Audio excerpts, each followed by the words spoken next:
Hey, everyone. Welcome back to my latest episode of the Inchstones Podcast. I have Peter Sullivan here today. He is someone who is communicating the environmental hazards and toxins and variables that are deeply affecting our children with autism, but has lived this throughout his own life and has applied what he's learned. And I got to meet him at an event recently in New York, and obviously our overlap was vast and quick. Peter, thank you so much for being here today. Thank you, Sarah. Thank you for communicating all this. We need that. We need people to share like this. Environmental factors are eliciting a lot of reaction these days as we talk more and more, and autism spectrum disorder is front and center of this national conversation. Talk to me about your journey and your history with this, as well as from a professional and personal angle. I would just say in Silicon Valley about 20 years ago, I was working too hard. I was running the front page of Excite.com. I was in graduate school. I was running marathons and raising 2 kids, and it was too much. And I would get home sometimes and just have complete fatigue. And I started looking at like food allergies, and I knew I had a yeast allergy. And I started looking at that. And Amazon kept sending me books, and they were sending me books on enzymes and food allergies and everything. And there was one book that came that really changed my life, and it was called Enzymes for Autism and Other Conditions, Sensory Integration and Fatigue, all these things. I looked down the thing, it's like, I have all these. And we know, it's like, so I read the book, and it basically said that people were getting improvements in autism by taking enzymes and improving their digestion. And then they said, why would there be, at the end of the book, the last chapter, they said, why would there be low enzymes in the body? What's driving that? Mm-hmm. And they said that some people have been suspecting that mercury would be reducing the enzymatic activity. Well, I had several mercury fillings, mercury amalgams, which are half silver, half mercury at the time. And I was grinding my teeth, and I had a mouth guard. And I had the mouth guard in, but I had gray marks on the mouth guard where the silver teeth were. And all of a sudden, this giant light bulb went off in my head. I'm like, oh my God, I am grinding my teeth, and the mercury is going right into my body. And so I found a functional medicine doctor in my area who actually was also an autism doctor. And he was phenomenal. His name was Raj Patel, and he was following this protocol called the DAN protocol, which is called Defeat Autism Now. So he was biologically treating autism, and I was put on all the protocols as the kids, basically. So I ended up doing chelation, get rid of, I had very high levels of mercury. And that was my focus for the longest time. And when I detoxed fully from mercury, and I know some people I read the book Evidence of Harm 20 years ago about the New York Times author who wrote about potential issues with mercury and vaccines. You read the book, and I was kind of infuriated by it. And I realized I didn't feel like I was the type of person. I wasn't very conflict adverse. I wasn't very like, I'm going to put my head in the can and whatever. And I just thought to myself strategically, I said, well, what if everyone knew what was in their bodies, then they would actually take a look. And so I really decided, I quit my job. At the time, I was the principal user interface designer for Netflix. So I quit my job and decided to focus on environmental factors for autism. And I said, it was kind of interesting because I don't know whether mercury is related to autism or not, but if it's not, it doesn't matter. Mercury is known to be bad. Let's just focus on that. So I did spend 10 years. We made some money at an IPO. And so I could take time off. I could focus on my kids, do a little bit of this, and focus on recovering my own health as well. So I did focus on mercury, and that was the step one. And I did that for about 10 years. But I detoxed, and then my health still kept going down. So I don't know. You can see me now. You've met me in person. Yes. I'm 160 pounds right now. And in 2007, I got down to 131 pounds. So I will frequently show pictures of me because people think, oh, weight loss is great. But a lot of people, they see the picture and they're like, and they didn't realize. And I said, okay, so I'm doing everything I know. I've detoxed from metal. I'm eating. I had stopped eating gluten and dairy. were big factors for people. I was eating all organic. I was getting rid of any like toxins in the house. I was really trying to live the best life I could. And I had the time, energy, resources, and access to experts. So I was funding autism research and I didn't know what to do. But what happened, which was kind of crazy, is I started, I'm in tech and I love tech. I love personal technology, but I got to a point where I couldn't put a cell phone next to my head. Right. When I put a cell phone next to my head, I could feel it. And so I thought, I'm just crazy. What's going on here? And I thought my body is having strong reactions to this. And my brain is saying, this is safe and well tested. How could this be an issue? But my body is having these really strange reactions. So I tried to learn more about the electromagnetic field thing and eventually had some people come to my house and do measurements. And there were experts in this field and there were individually trained experts. But then I found out there was a whole group of people called building biologists who follow a protocol that will measure these fields and mold and all these other things in your home. And there are also industrial hygienists that will go to work environments and measure these factors. So what happened is I'm funding research in autism, and one of my chief scientists said to me, Peter, watch out for the calcium channels. A lot of the genes that are coming up are calcium channel genes. Right. And there's one form of of autism called Timothy syndrome. There's just a single gene mutation in the calcium channel. Mm-hmm. And that's a very simplified genetic model for autism. So I ended up going to a talk at the Commonwealth Club in San Francisco that had all these EMF researchers. And they started talking about a lot of the research. And I had never heard any of this stuff. Right. I just assumed it was safe and well tested. And one of the researchers said, we have a dysregulation of calcium ions and calcium channels. Mm-hmm. And all of a sudden, I took this information I got from this senior scientist, a Stanford-trained chief scientist at Cure Autism Now, and then this information from these people about calcium dysregulation. And I went, oh my God, this giant light bulb went above my head. Is it possible that EMFs or, wireless radiation, electromagnetic fields could be part of the autism, what's driving autism, not just kind of the chemical stuff that I've been focusing on. And so I sent some of the research to an autism researcher I knew I had befriended at Harvard, who was just really fun, Martha Herbert. Mm-hmm. And she called me back. Honestly, she called me back kind of like as shocked as I was. And she goes, I can't even believe what I'm reading here. She goes, I'm seeing blood-brain barrier breaches. Right. I'm seeing like incredible dysregulation here. And so she ended up writing a paper. She ended up teaming up with one of the EMF researchers, wrote a paper together called EMF and what's it called? EMF and Autism. I'm trying to get the exact title, but if you search for EMF and Autism, Martha Herbert and Cindy Sage was the other author, and they basically went down and they basically, Martha said, was very smart about this. She goes, we don't want to overstate it, and we don't want to say just because it's rising in the environment that it's that doesn't mean that's not causality. We need to focus on mechanisms, and we need to be understated. And she basically said, it is remarkable how many. She basically said it's a plausible theory. It's remarkable how many known symptoms of autism are also known symptoms of EMF exposure. So that really, and I thought as soon as she published that paper, we were going to get, that we were going to be off to the races, and everybody's crickets, nothing. Nobody's talking about anything. Then I find one more researcher, Caltech PhD, who was at, I think, Washington University, and he was talking about EMF and autism and other factors. And I said, will you, do a paper on this or whatever? He says, Peter, I will. He goes, I have a list of items. Autism is kind of a small percentage. This is impacting the whole population. There's major heart implications to it and major mental health in general, neurological things going on.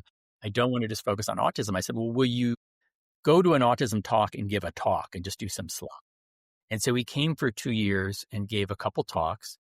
And I then started taking his information and just disseminating it to parents, but waiting for it to get published. Well, he finally published his paper in I had to wait 8 years for this, but he finally published the paper in 2004. I was really excited because he had said basically when he was doing his talks, he said it's a combination of genetic factors, Mhm. of course, and then electromagnetic fields and chemicals, both all working together. And, because yeah, so what Martha Herbert would tell me, I would say, coming from a troubleshooting background in Silicon Valley and thinking like Occam's razor, I was thinking it's very statistically unlikely for multiple things to be driving the autism epidemic.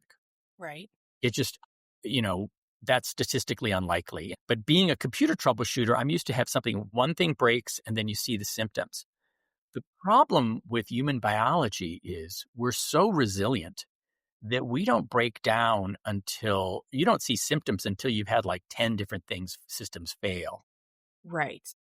And even then, when the body gets The lies and the confusion for the general population. I think you just hit on that, is that the general population and those that don't know what they don't know don't understand that the resiliency of the human body, it takes 9, 10 systems to collapse before those symptoms really surface, enough for most people to realize, oh, wow, this is happening.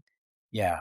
And so I had to change my paradigm for being, and I was a very good troubleshooter. Mm-hmm. I had to change my paradigm and adapt to the physiology. And Martha Herbert said, listen, it may not be, it's not one factor, but it's going to be probably one pathway, one key pathway. And so I think that what we're learning is the key pathway. There are multiple impacts in autism, but I think as Martha Herbert or I think as Martin Paul says, the calcium channel is the key thing. And let's talk about that single pathway. And what Martha Herbert will say is, another thing she trained me on is that this is not something bad that happened in the past that you can't change, that it's a state of overload. Your body, not only is it resilient, but it can fix these things. It can make new brain cells. It can recover. So it's a lot like a business that's got too many bills to pay or, whatever. There's too much going on. And so I feel like my role is to highlight for parents the key pathways to simplify the medical stuff so that, that it's easy. So we'll get in and we'll talk about that briefly. So Peter, can I ask you real quick, when you had that realization and then were funding and doing all these individual hypotheses and study, when you applied it to yourself, what was that turnaround for you? Because you would say you had lost so much weight, and that, but you were essentially had already been doing this research so deeply for yourself and your children. So that's a great question. So one of my strengths was that my body had become hypersensitive to electric, EMF basically. So it's kind of like a dog that can smell mold or something. So my body became hypervigilant to these things, and my body was giving me feedback. And what I learned from experience was I thought my body was wrong, right.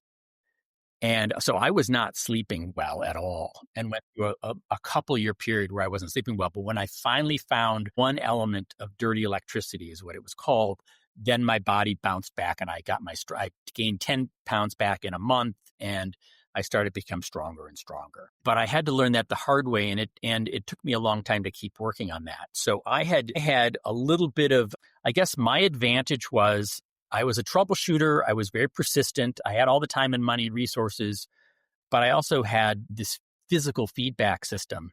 My body would tell me when I was safe, not.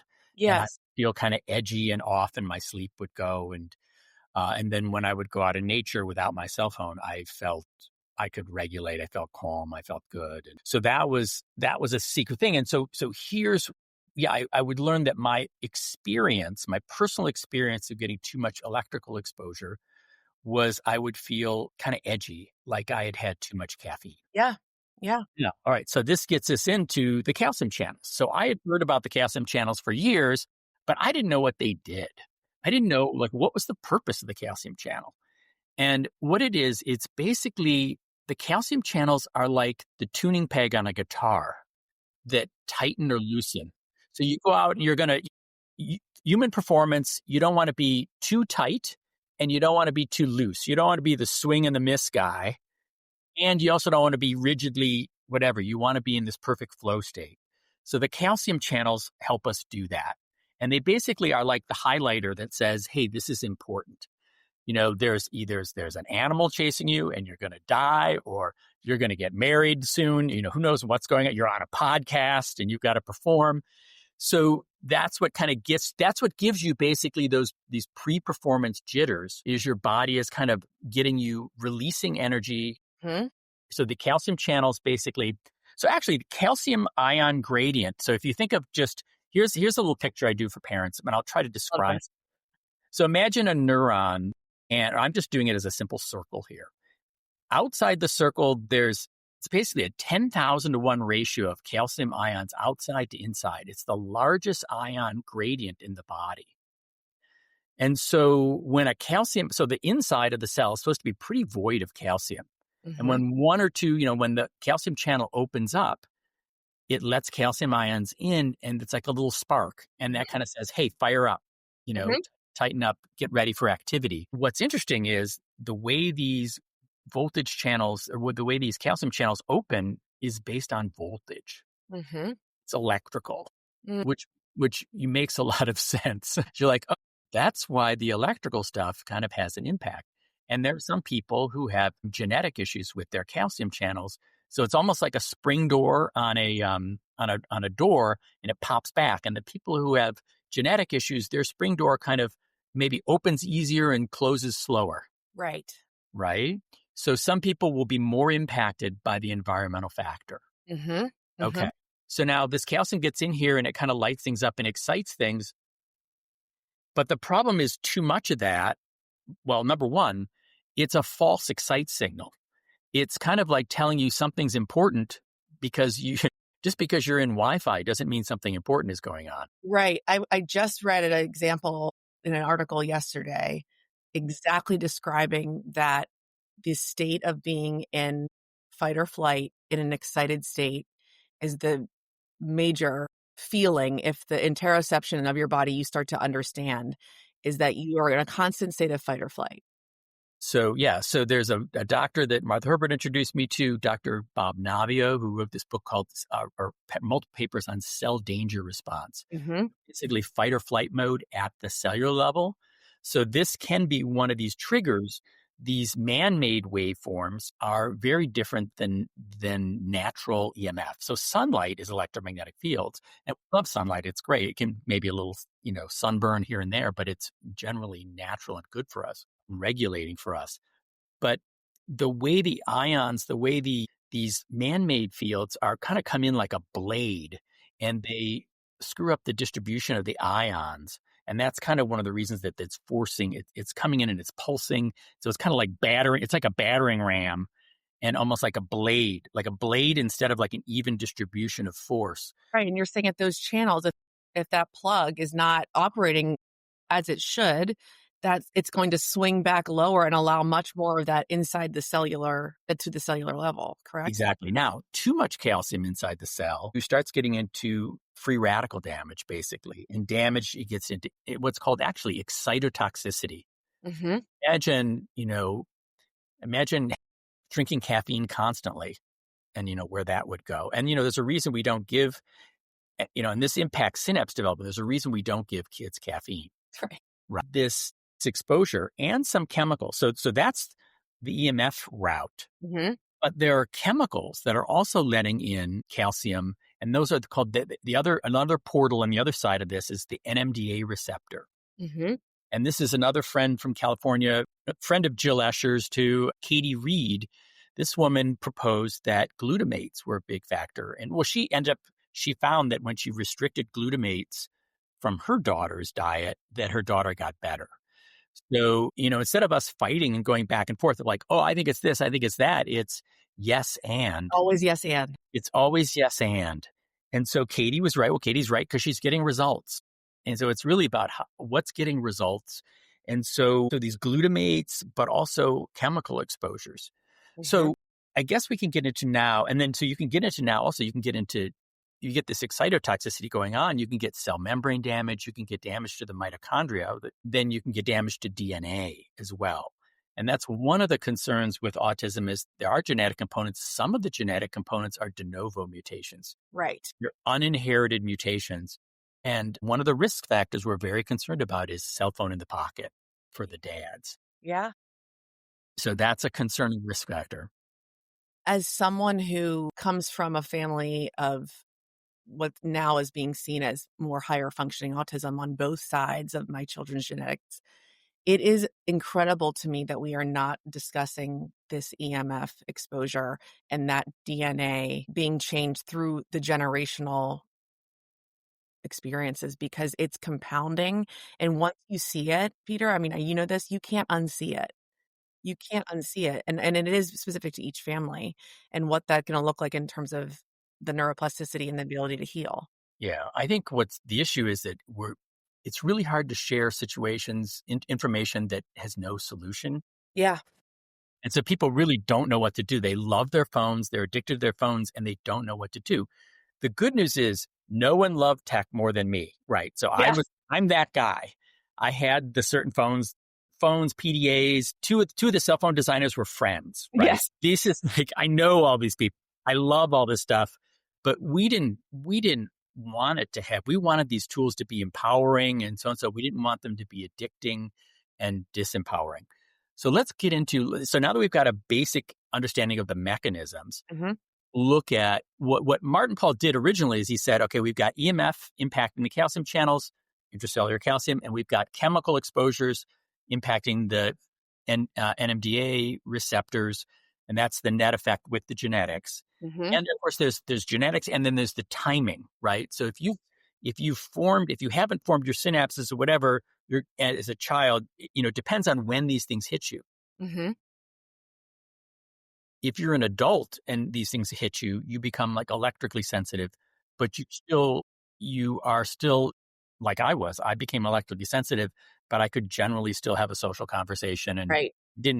I had some sensory issues, but you wouldn't call me autistic. Would you though think that once one channel of your own healing became something that you recognize so deeply, I love the book on interoception, that you're able to then think, what are the next things that I am able to heal? Because that was first and foremost debilitating for me. So I would say, yeah. So with Martha, she would talk about the state of overload. So what I try to tell people to do is I would explain this, and then I would explain also this total load theory that Patty Lemur, who wrote Outsmarting Autism, I came up with this theory of like to represent total load, basically. Patty came up with the concept. Martha Herbert espoused it, and anything with chronic illness, I guess it's not being seen. There we go. But it's like you've got a balloon, basically. So here you've got this balloon, and there are these positive good factors that lift us up, and there are these negative loads that we want to let go of. And some of them are in the environment, and some of them are in the body. And also there's we talked about the autonomic nervous system is kind of in between. So you could take somebody, let's say you take some of these kids, you take them out of the hard environment, but they're still stressed. They're like soldiers. You took them off the battlefield, but they're still in the fight or flight mode. So to me, I say generally step one is you create a safe environment, which honestly most people aren't in. And then step two is you get them out of fight or flight mode. Then you can do the medical interventions. Then you can do all whatever.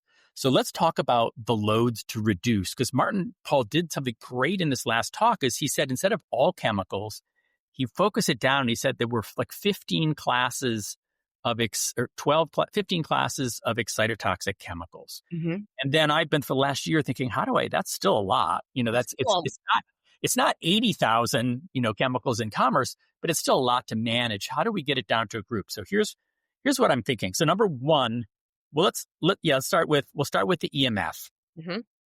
So we have a lot of different field effects. So we have magnets, we have magnetic fields, so like a magnet.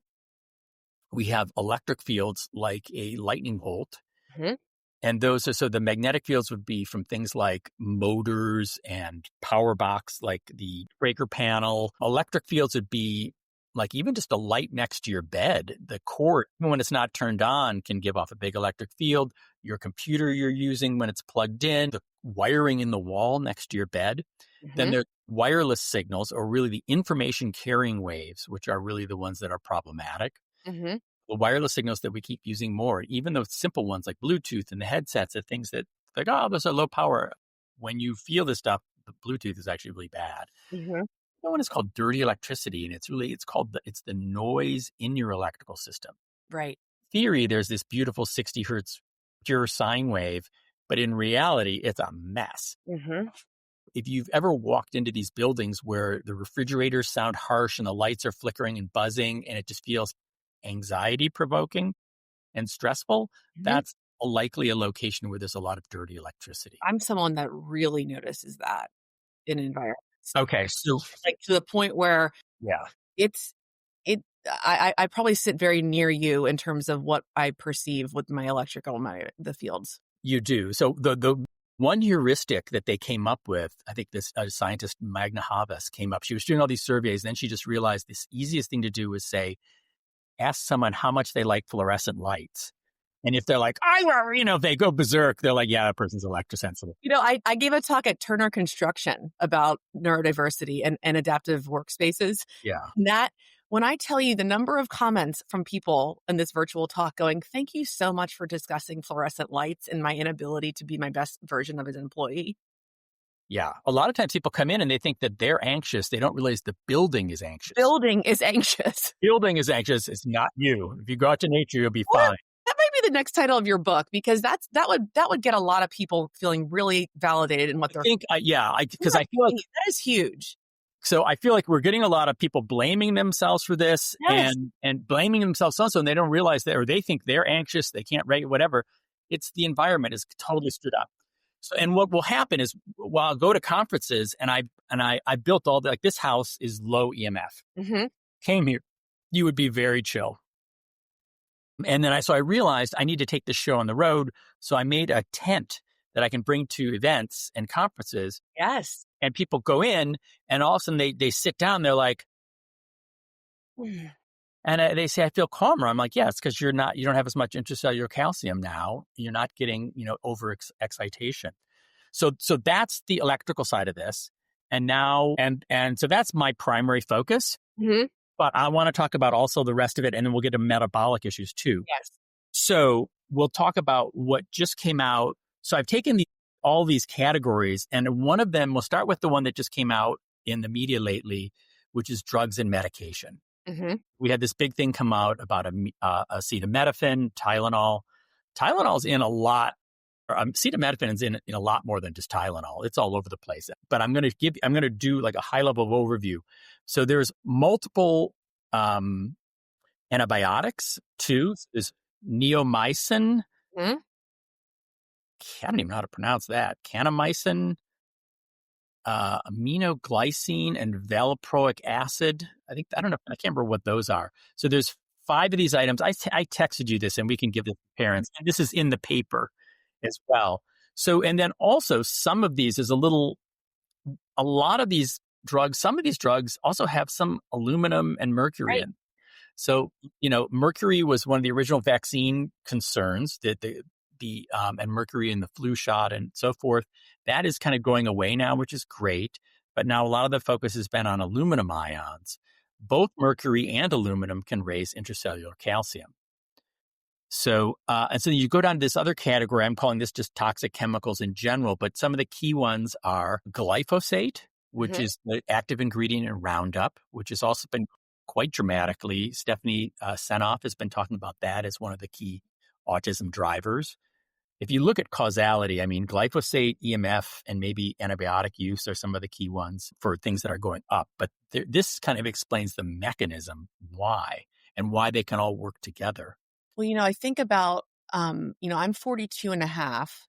And as a child of the early 80s, when things were seemingly all right and good in the world versus now. But now the people like me are now the parents. And when I hear Roundup and antibiotics, that's all we were. I mean, I never remember flinching when anyone was on antibiotics or their lawn was being treated. I worked on a golf course and sprayed Roundup. Yes, exactly. So, but you're in the sweet spot actually, and I'm going to tell you why. Anyone who was born after 1980 Mm-hmm. And lead was Yeah. removed from. So if you were born after 1980, you have 5 extra IQ points Interesting. because of the removal of lead. And also, if you were born before Roundup started being used extensively, like in the late 80s, Mm-hmm. autism started going up kind of in the late 80s. So if you Mm-hmm. were born in the early 80s, Mm-hmm. after lead and before glyphosate, Mm-hmm. you've got more IQ points than the rest of us. And so, you Yeah, I mean I've actually have done this this micro generational research on that. It's very interesting, and then you also can incorporate that we weren't even exposed to those extra electromagnetic field. exactly, because and that's in the 80s. That's also when we shipped from analog phones to digital technology. And analog was more natural, and the digital is all these square waves, and that's kind of harsher on the nervous system. So I'll get back to the toxic chemicals. So we talked about glyphosate, Mm-hmm. PCBs. Mm-hmm.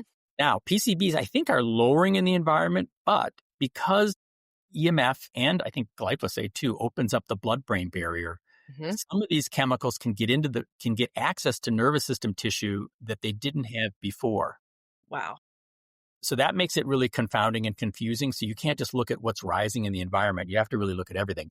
The other one that's really big is VOCs and the smells of all the plastics and and then they found even in LA that there's been, some pollution levels are going down, but the VOCs are really going up. Mm-hmm. And so the volatile organic chemicals are also driving up the intracellular calcium. So there's another class of these factors that drive up what he would call excitotoxins, basically, that drive up intracellular calcium. And they're pesticides, basically. So there's 4 different types of pesticides that are excitotoxic, basically. And I can't even read there's organophosphates. I need to work on the contrast of this. Organochlorides, organophosphates, I don't know how to pronounce half of these things, but we'll send you this so you can look at it. So just watch out for your pesticide use in spraying. So we used to have, these people come and they'd spray, or you'd walk around with the Raid cans. And I had former wives that would use nuclear weapons against insects if they could. So all those things were coming out, but there's a long-term effect to some of these. Realize though now the most simplest organic thing to use for little tiny ants is the sodium borax or something that. Right. There's It's really so good natural solution. really, really better than anything I've ever used.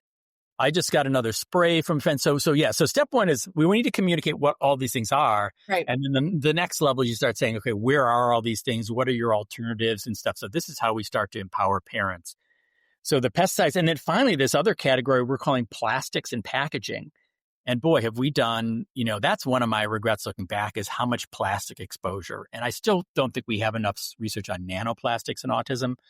But we do know that phthalates and we know BPA is an excitotoxin and phthalates, but also PFAS, so the Teflon chemicals. So you can see the movie. I've actually done 2 movies. I've helped with 2 movies. One was called The Devil We Know, and it's about Teflon pollution. And that's pretty well done. And then the other one I helped with is called Generation Zapped, and that's about electromagnetic fields. Well, my mother's a environmental engineer by trade. And so I remember in the 90s her losing her mind when Teflon pans were just all the rage and everyone was like, but it's wonderful. And she was like, oh. I mean, yeah, it got to be, yeah. That movie is The Devil We Know is quite interesting and will make you angry. So the final one is this final category are metabolic factors. So there are risk factors for autism. We know that elevated homocysteine is a risk factor will drive up intracellular calcium. And a lot of that is related to low B6 and low B12, which are, things that are very commonly used in autism. Before we understood all the mechanism that was going on. Also, low magnesium. So magnesium is actually a natural calcium channel blocker. So doing the Epsom salt baths that have been very successful is really key. You can also have elevated inflammatory cytokines. And I think Martin says 4 of the 5 cytokines are related to intracellular calcium. So not all of them. And also the other one is BH4 depletion, which I'm not a big expert at on Yeah, I that. can add that one. Yeah, exactly. But I think these are the most, and these aren't all the metabolic factors discussed in the paper, but I think, obviously for the metabolic stuff, to talk to I guess now it's a MAPS doctor. So MAPS Mhm. doctors are the ones who kind of carried forward the DAN protocols and practices, Do or you whoever. find that the first line protocol, when the overwhelm for the population that I serve, of what is the next right thing to do, right? What is always the next right thing to do? And there's so much information coming, and I personally love. I'm someone come from a family of scientists, so this is natural for me to desire and inquire. When those aren't, what do you feel like is the right directive, going to a MAPS doctor, but also just what's the next right thing for them to do? Well, I think it's this. So I remember fighting in my own family, just fighting over treating all these things or whatever. And I got kind of boxed out of treatment. One of my kids had a milk allergy and my wife kept giving him milk. Right. And I was like, this is not This is not. yeah, this is, and then he kept getting ear infections. Well, that's the inflammation. It was just crazy town. So I think what I got forced into is people have a hard time changing their behaviors. And their per perspective was, I grew up on eating milk and so, and I'm fine. Right. Okay.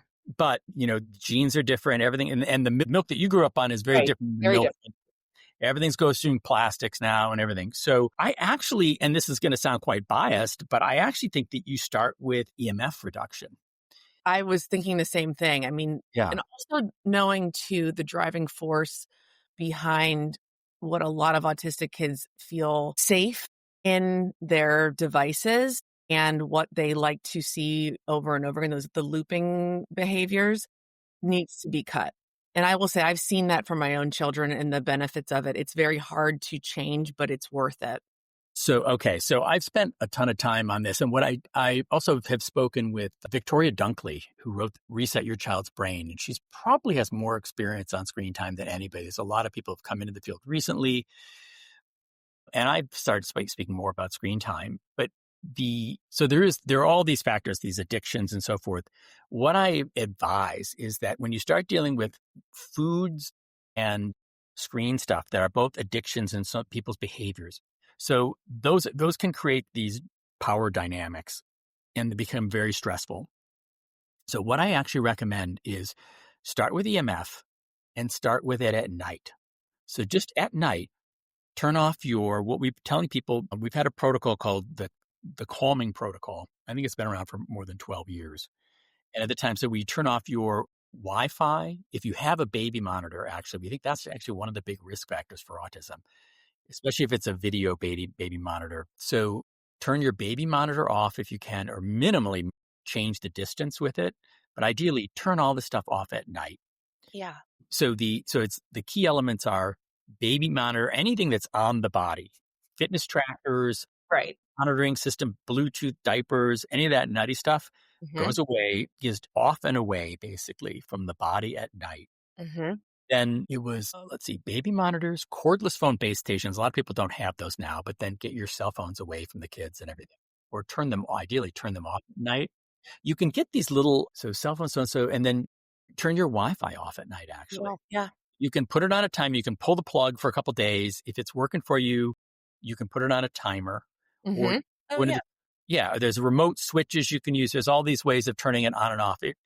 It was never supposed to be on. I mean, it's easiest if it's on all the time, but sleep and Wi-Fi that's the biggest disruption. The biggest known, the most reported symptom of EMF exposure is sleep disruption. Mm-hmm. And I have extreme forms of that. Yeah. And I had Wi-Fi before everybody else. The good news is I broke myself earlier than everybody else. And I brought all this stuff into the house. Right. So, and some people will say, why should I turn my Wi-Fi off when my neighbor's is right next door? Well, because the things that are closest to you have the most impact. Right. I was just going to say, living outside of New York City and these bedroom communities, we're not far apart from our neighbors. And that's okay. Yeah. And so, but what I will say is that you do have control over the things that are in your environment. You do have control over your phones and so forth. And I think that recently they've come out with these little boxes on Amazon. Yeah. Great. Yeah. They're little Faraday boxes. Little Faraday boxes. Yeah. And so what you do is you tell people, Actually, what I've been doing recently, a lot of people have been recommending a digital bedtime.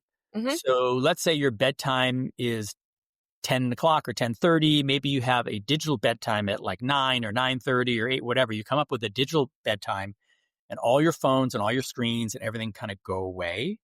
And so you're not getting the blue light and you're not getting the wireless exposures.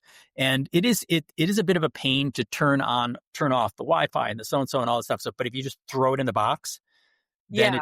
it's out of sight, out of mind, and there's no invisible exposure. The path of least resistance, just throw it all in. And Throw I'm it in. all about energy maneuverability theory. We need to use the least amount of energy to get the goal. Well, because when you're in a state of overload, you need lowest amount of energy, greatest mental simplicity, and you need to you kind of go with. So this is emergency mode. This is getting people out of fight. This is almost like talking to someone who's on suicide watch. Like you do really have to be, this is the similar situation. The level of intensity. Well, not to use that word, but the panic and the behaviors of children that like mine, and I know there's tens of thousands of others in this country. The fear of the parents is that these changes are going to create behaviors that are just so disruptive to their child. And I'm a real believer that you need to destroy the environment in order to create one that's new drastically. Exactly. So I've done all these model healthy homes, and the key element is to get the sleep environment dialed down. So get the kids' bedroom dialed down with all the electrical and the blue lights. And honestly, the other one that gets people hypervigilant is the smells. So a lot of the fake scents and candles and all the scented detergents and all that crazy town. So what goes into the air then? I mean, all these plastics and these, fake oil or the petroleum based products.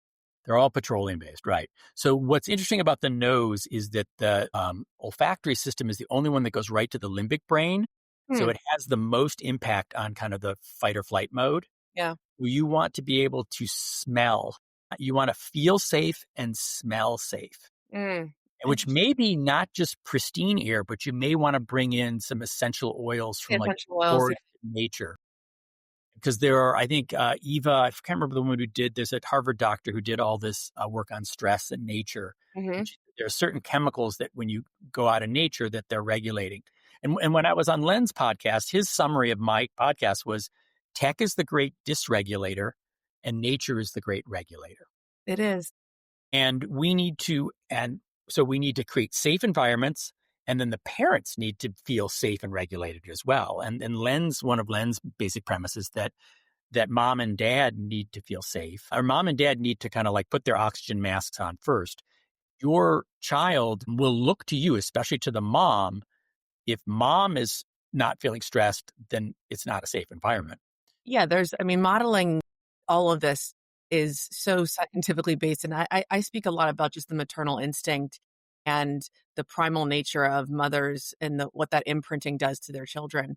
And as I reflect more and more back on my own life, my parents were very conscious, my mom specifically, on her health and exercise and intake. And my dad as well, but being, mother and father, and as a woman, obviously leaning more towards watching my mom, it does have a significant impact on my ability to change even more now than I see other counterparts of mine. Yeah, no, exactly. So I think the most common mistake is people jump into a lot of the biological stuff or even the behavioral treatments before they create a safe environment and before they regulate their own nervous systems. And Hmm. then just hypervigilant running around, and it's kind of crazy town, and Hmm. it's exhausting. And well, it's like trying to rebuild the city before the war's over. Right. So Right. and so what I do find is once the sleep environment's dialed in and it's actually safe, and you might even want to measure it with meters or have a building biologist Mhm. come to the house. And I'm doing different protocols for that. I have some of those on my website, and I'm doing more now, especially for doctors. So the environment is safe and everyone's sleeping better. They calm down. They have more ability to regulate. And then when they can kind of self-regulate more, then you can start leaning back in. You can start trying to take things away and move things. And, Mhm. there's a new computer called the DC-1 that has less blue light. Start using the computers. Also, if you don't need Bluetooth, you don't need Wi-Fi, If you can hardwire the computer to an Ethernet, you'll get a better net connection, a better, faster network connection. And then all that exposure, the wireless exposure will kind of chill out. So it's all about lowering those exposures. And so, you can use an iPad still for limited times and whatever, just turn off the Bluetooth and turn off the Wi-Fi and then plug it into an Ethernet adapter. And then they can watch a show or they could do whatever. Even like the television you watch, make sure that you're not streaming with Wi-Fi. Try to take desktop things that are in a fixed location, like a television or a office computer, and plug those in. And so start with your bedroom environment. And then usually it will take, sometimes some parents might see dramatic overnight changes. In general, though, we've had some like nonverbal kids speak, and we've had some major changes overnight from minor wireless interactions. But in general, you'll see in about a 6-week time period. So what you can do is you can do your ATEC score, some score, and then you can do your EMF interventions and then remeasure your ATEC score in about 6 weeks. I think also all of this, I hear you saying, the removal of this and doing it in a way that doesn't overload the parents in terms of you have to do this now and you're going to see this result. I think there has to be I hope to be a voice in this. You have to keep trying it and you have to know that those incremental things are going to eventually really produce dramatic results for you. But you have to harness your ability to stay calm in the transition phases of this. Exactly. It's something that I've had to do myself, but I think in speaking to this more and more, we cannot expect, and even with everything that's going on, even from the national government level to what they're saying, it's always yes and. Yes, this is going to be dramatic, and it's going to take a lot of patience and resilience at first to get to this point. Yeah. Well, you're creating space for yourself. You're creating space. And I've had some situations where I've literally pulled out one baby monitor, unplugged a baby monitor, which took about 1 calorie and 1 second, and I've changed the trajectory of a kid's life. I went back 4 or 6 weeks later, and the kid walked up to me and hugged me. And I said, and I told the parent, I said, have you seen any improvement in your child or so-and-so since then? He goes, no, everything is still, it's clueless there. I was like, what? You might have missed something there. Yeah, exactly. So, and then there's all this different technology. So I'm going to be doing a talk. My next MAPS talk for doctors is going to be talking about all the different technology for using technology safely with lower exposures. There are Wi-Fi systems, and there are ways of lowering the power and lowering the beaconing frequency on your Wi-Fi. So love technology, but we're going to make it safe. So in the future, my job is to make technology safe for neurology. Yes. And in the future, it could be not only safe, it could even be beneficial. It could be help you be regulating, like music, right? Yes. So that's where we're going. And to know that the complexities within every family and those genetics, and I hear you're saying is they're from the environment to the drug interactions to the mercury to the calcium channels, to stay calm in the knowledge as you reorient to all these different things that are causing your child to be the child that you see and actually live with, and that you can harness those things, but also be really truthful about what your path is in terms of trying and trial and error and the time that it takes. I think here's mothers so much. They're so wanting an immediate answer and an immediate cure. And we think we need to just take a collective deep breath of specifically parents with children that are profound like mine are to stay the course on this, because this is why the reorientation of their bodies can happen and that neuroplasticity can rebound. It's a marathon. It's a continuous, and for everybody. Yes. This goes on for like older adults as well. And this is all these same mechanisms we're talking about are, preventing Alzheimer's, dementia, all this stuff, inflammatory disease. It's actually a gift. It was a gift to have this come to me now. My dad just passed away, but I used a lot of this on him, and we definitely extended his life and his functioning. Interesting. And I've learned so much, and I've made a lot of mistakes, but there were a lot of things that just straight up worked. Well, I think it's nice to hear you as well share the personal parts where you had to destroy one part and learn about and kind of your body reoriented and recalibrated. And then you got to focus on the next thing, even within what you said, losing all this weight and phases of your life that were probably bombarded in a lot of ways. but that we just kept doing that next right choice to understand better. And then honestly, like you say, the peace and the freedom of the calm is priceless. That you want to talk about a luxury good in this world, it's that. Yeah. So that's what I've basically been doing. I've done about 5 different model healthy homes, and I'm Amazing. kind of engineering peace and calm. Fantastic. Well, I remember what was interesting. I went to a talk at a biodynamic farm, and they said that the speaker wrote a book called No Child Left Inside. And he was basically saying outside good, inside bad. And I was a designer, and I'm like, well, those are true statements. Yeah. But that's kind of a design failure. I just at the time spent a ton of money remodeling my house. And I'm basically saying, okay, so basically what you're saying is the homeless guy living under the bridge is going to be better off than me. Mm-hmm. That's a design failure, So what are the good elements about nature that need to come inside? Like the light and the air quality, et cetera. And what are the bad elements that are inside that need to go away or be monitored? Yes. So, and especially when they impact neurology and excitation. So we're all going to figure this out.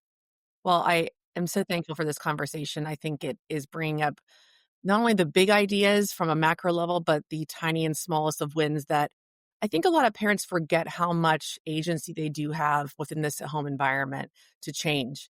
And that it can be as simple as taking one day and really being conscious about what those things that you are plugged in. I mean, I'm just looking around right now thinking that's an easy change, and to not hang such levity and maybe sadness over, gosh, I can't believe I've never thought of this. I think there's a lot of don't beat up on it, and then keep moving forward, because that our bodies, as you said at the beginning, are very resilient, and the resiliency is also going to benefit us in the long run, because you said, well, what was it? A couple, 10 years ago in middle age, the body can respond too. I'm smarter than well, we didn't know that we could make new brain cells, right? Exactly. Say like there's permanent damage from lead. And I'm like, well, wait, that's not true anymore. That's not. Right. That's right. So lighten up. It's not so permanent and it's not so genetic. It's not like if the genes were really bad, right, they would have never made it this far. Mm-hmm. Child would have, self-aborted. Like the child would not have come to term. Right. So, even the twin studies on genes and whatever, they found that it's at Stanford, they found that it's about 42% genetics on average. There are certainly cases that are one gene that's so-and-so, but there are certainly cases that are no bad genetics and all environmental. So that was just like on an average. My dad is an identical twin, and it's fascinating to watch he and my uncle live. Exactly. From a nerdy science point of view, because they've made different choices and they've come back together to change things. And to have that, I tell my dad all the time, how lucky you are to literally have a living organism that has the exact same genetics, that you watch the choices that he's made versus you and vice versa. Oh my gosh. Which one is healthier? I don't want to throw my uncle under the bus. I don't even know. Exactly. I'll tell you that my dad, and I'm sure my Uncle Mark. I think you just did. I know. And he's the best. I will tell you this about a number of years ago, my dad, who's been a marathon runner his entire life, and my uncle was up until a certain point, my dad looked at him and said, Mark, you got to get back into running. Look, like you have got to do this. And you know what? They did it. And now they're running buddies again. And I think it's a wonderful thing of my uncle being able, again, he wasn't unhealthy. He just saw a little bit more of the difference of someone who was actively training for half marathons in their 60s still. So I'm just getting back into running. So I did 5 marathons up until I was 40, and then I have not run in 21 years. There we go. I'm getting back into running, but I'd lost my exercise tolerance from EMF and mitochondria stuff going on. Totally. It's just coming back, and I'm really excited about it. All of this is so phenomenal. I will put all this information for the listeners in the summary of the episode, as well as anything that you can provide to link to the slides that you were able to show us as well. Peter, thank you so much for this. And thank you for the work that you chose to do and are giving back in such a huge way to the population that's currently affected so deeply right now. Oh, well, thank you. Thank you for making a platform. Appreciate it. Of course. Well, until next time on the Inchstones Podcast. Thank you.